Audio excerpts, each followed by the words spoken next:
All right, guys, wanted to talk about this subject here today. We had a Reddit post yesterday that was actually a big one. A lot of players were talking about this, and it was the question whether or not Marvel Strike Force is this game dying. So wanted to kind of just talk about this here and give sort of my unbiased assessment on Marvel Strike Force. Obviously, of course, as a content creator, I do want this game to do well, and I'm always pushing for this game to do well, but had to really take a step back and think about this for a second here. This post, by the way, was by Old Thor. It's about a day ago for me. Obviously, today we're going to be expecting the 2021 roadmap, so we should be getting some more information. We already saw some data mines in regards to where this game is going, but I thought this definitely was interesting and kind of timely just based on where we are in the game right now. And is this game dying? I mean, it's really kind of hard to fully quantify that without seeing actual numbers, right? Like how many players are actually logging into the game,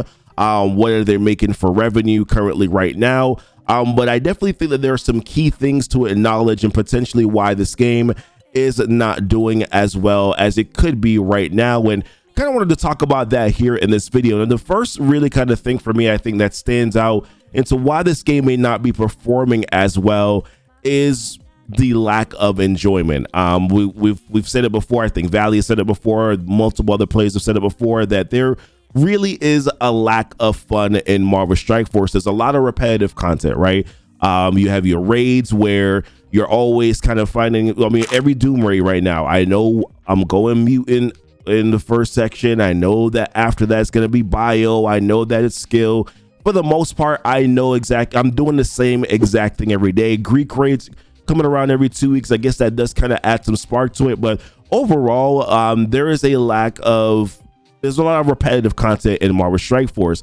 Arena, I thought, used to be quite a fun experience. Once we got rid of that Black Order versus Black Order sort of comp, right? But now at this point in time in the game, we're kind of just back to the same team versus the same team again. I used to really enjoy having those hybrid options using Kestrel, even though Kestrel I think is way overpowered, but being able to use different comps with Kestrel, Surfer, Zemo. There was the people who were using the Dabros. I was using Emma, Sinister, Doc Ock. Those are the characters that at Black Bolt still. I was using those characters right before Infinity Watch was released. But now we're kind of back to the same cookie cutter teams that we're facing in Arena. Yes, I do know that I've seen a video out there with Philosopher doing some great things with the Secret Avenger team. But in all honesty, I don't know how many players are going to be able to get their Secret Avenger team up that high to be able to face some of these matchups that you're seeing here against these Infinity Watch teams. Now, this could be kind of just me being in the top 10 or top 15 of the Alliance, and this is all I'm seeing. I think if I were probably maybe outside of the top 50, I might be seeing some other hybrid teams with Doom, with Kestrel. But as of the moment right now, it's literally, look at this right here. It's Infinity Watch versus Infinity Watch. Every team that I'm facing right now is Infinity Watch versus Infinity Watch. So it just creates this lack of fun experience, I think, for a lot of players in the game. Raids, same thing, lack of fun just simply because of the repetitive nature of it. Dark Dimension 4 was actually quite a good experience for me, but right now, it wasn't as bad as Dark Dimension 3, so I felt like it was a relatively good experience for me, but that's done. Dark Dimension 5 is around the corner, but we know that there's going to be some new bottlenecks, and then there will be the chase of that. There will be new content to do, so to a certain extent, it will satisfy a little bit of that, I guess, enjoyment factor, being able to do that chase. But I do think that overall still that repetitive content is a problem. And then also I think RTA has really kind of ruined a lot of the enjoyment and the fun in this game. It actually ruined their best game mode, I think, or one of their most fun game modes, which was PvP. PvP was largely a fun game mode. There were players who were doing different tournaments and were having fun with PvP. They were doing they were doing some fun things on Twitch, man. Like, yo, listen, let's do characters with red hair. Let's only do characters with red hair. Let's do characters that have weapons in their hands. Things like that. There was a fun game mode, and then RTA kind of just swooped in and kind of ruined that. Now RTA has gotten better. It has improved. It looks as if though they're going to be doing some more things to improve RTA, but unfortunately, it's just the history of RTA has not been good, and you're essentially grinding out to get these resources, and sometimes the grind just doesn't seem to really be worth it to a certain extent when it comes to doing RTA. But the other factor for me, and I think when you look at how terrible we're doing in war right now, but the other factor for me right now that I'm paying attention to is time, right? So I think time is another factor that really kind of hampers this game a lot, or really kind of creates emphasizes. So when you're not having fun in something, you start to look at how much time you're spending doing it, and you're like to yourself, well, why am I continuing to do this? And I think really kind of what sparked my thought process on the time aspect is that in an interview, Cerebral mentioned that 30 to 45 minutes a day to be able to get all of your content done or get your dailies done. And I think to a certain extent, we gave him a lot of gripe on that, but he actually is not wrong. And I'll tell you the reason why he's not wrong. I don't listen. Daily objectives, right? Let's take a look at this for a second. To complete you're spending your ISO campaign, to do your 2 arena attacks every day, to make your 3 supply purchases, do 2 arena attacks, your farms, doing some blitzes here, doing your 2 raids, by the way, which are optional. These are all optional options of things that you get to do, but of course you want to do them because some of these do go towards your strike pass. So obviously it's important for you to be able to do those, right? To a certain extent, he's not wrong. It does only take you about 30 to 45 minutes for you to get your daily objectives done, but it's also not fully encompassing everything else that you have to do in the game. There's arena where you have to do your 5 attacks. You also have a timer in between each attack, which is like 15 minutes long. So therefore, it takes a lot more time to play this game than you think, right? There's war, right? Where you have to, if you're in a top tier alliance, you have to log in at the very beginning. You have to get a bunch of attacks in, and then maybe towards the end, you got to jump in again and do some more attacks. That'll be bind attacks, things like that. That's not 30 to 45 minutes a day. Then you have your raids. If you're shooting 400% in those raids, you got to get a lot of attacks in for both your Greek and also your Ultimus raid. So really, once again, it's not 45 minutes a day. Blitz releases, you got to log in every 2 hours. Now, while the blitz rotation doesn't take that long, it's only about 3 minutes or so per rotation. It still is quite a bit. And I saw this post again. I saw the post on Reddit, and I thought this was actually a pretty good assessment of it, right? So this was from James Lee on Reddit. As an endgame player here, top 50 TCP Alliance, doing all the hardest game content. RTA, 20 minutes at most. Arena, 20 minutes at most. Already, as we can see so far, we're up to 40 minutes. Raid, 35 minutes. That seems right for all the raid content. War, 30 minutes. Yeah, that could be right. And of course, Blitz, 3 minutes per rotation. Check in game to see if any of my timers are up. This right here was key.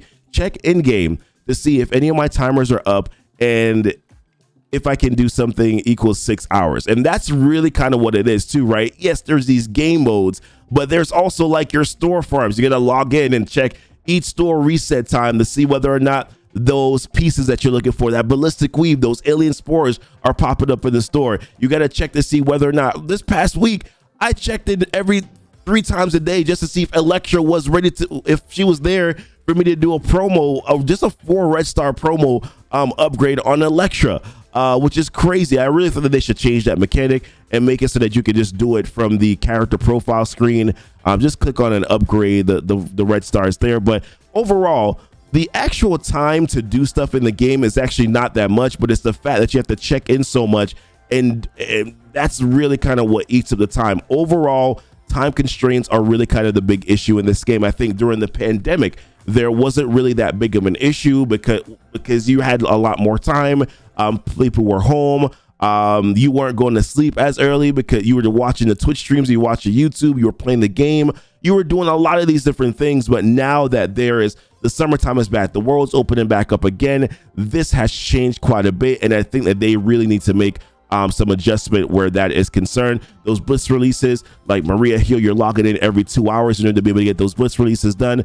Really, the time constraint becomes a factor. And I think time, I'll say it again, I think time is a factor, yes, but I think that this is emphasized more when you're not necessarily having a lot of content and a lot of fun to do in the game. And I think they definitely need to introduce some new game modes, but I'm just not confident that they're going to introduce a new game mode and it's going to be a fun game mode and not heavily monetized or not heavily something that requires so much time, just so that you can get resources that you need in the game. The third thing for me is bugs and the lack of communication. We saw this already with the Maria Hill Red Stars. It took them quite a while for them to be able to get back to us, to even acknowledge that there was an issue with the Red Stars. I think that took way too long. There should have been same day acknowledgement. If you're going to take her out of the Red Stars, that means that you were aware of the situation that was going on. She wasn't supposed to be in the Red Star orbs on that Friday. So of course you made the adjustment to take her out of the orb. But if you had just said, hey, XYZ, Maria Hill wasn't supposed to be in the Red Star orbs. Players are able to open up those Red Star orbs. We removed her out of the Red Star orbs tonight. We'll be talking about some compensation next week, or we talking about something next week, right? There's something along those lines I think would have been appreciated by the player base, but we had to wait for a week or so before you got back to us to let us know anything about that. The second half preview, yes, that information is finally supposed to be coming out today. That is what Cerebro said last week. But it's now August. That information should have been released already. You should have had that ready to go at June 30th, July 1st. You should have had that information ready to go already. But I guess we shouldn't have expected much, considering that you had already been so late with the first half preview for the year, which I think didn't come out until February. So I guess we should not have been shocked or surprised on where that is. Now, I do understand that CM Zeke's not being here anymore, that does put a little bit more of a constraint on some of the communication. But overall, a lot of these things were kind of still happening, and I think that's just it's just the communication factor. I think the communication needs to change a little bit. It's gotten better, but I do think that also does kind of add to the gripe of some of the players. Things like in-game text being wrong. We saw with Captain Sam, in-game text being wrong. Maria Hill, in-game text being wrong. Bugs. Currently, there's a File of Vel bug. I don't know if it's still there, but there's a File of Vel bug with Death Proof right now.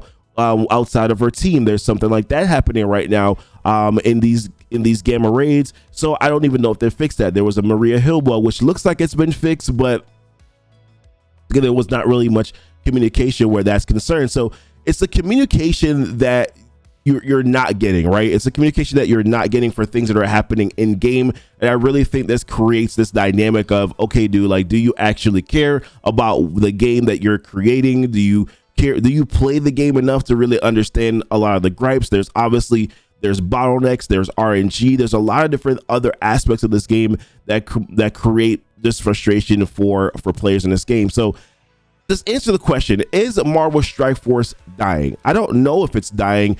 I definitely can say, though, I do feel that players are playing the game less. Marvel Future Revolution has taken some interest for some of the players. It's not a game for everybody. It's an MMO, open world RPG game. It's really not the same game as Marvel Strike Force, but it is scratching an itch for a lot of players, and they're putting less time into Marvel Strike Force. There are players who have dropped alliances or have gone to lower alliances just simply because they're playing Future Revolution, and that's scratching an itch for them right now.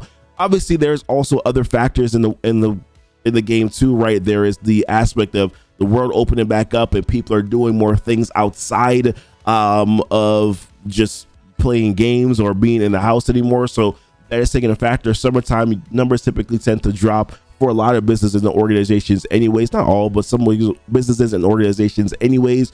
But when you're looking at a game like this where it's a hobby, it's something that's supposed to be fun.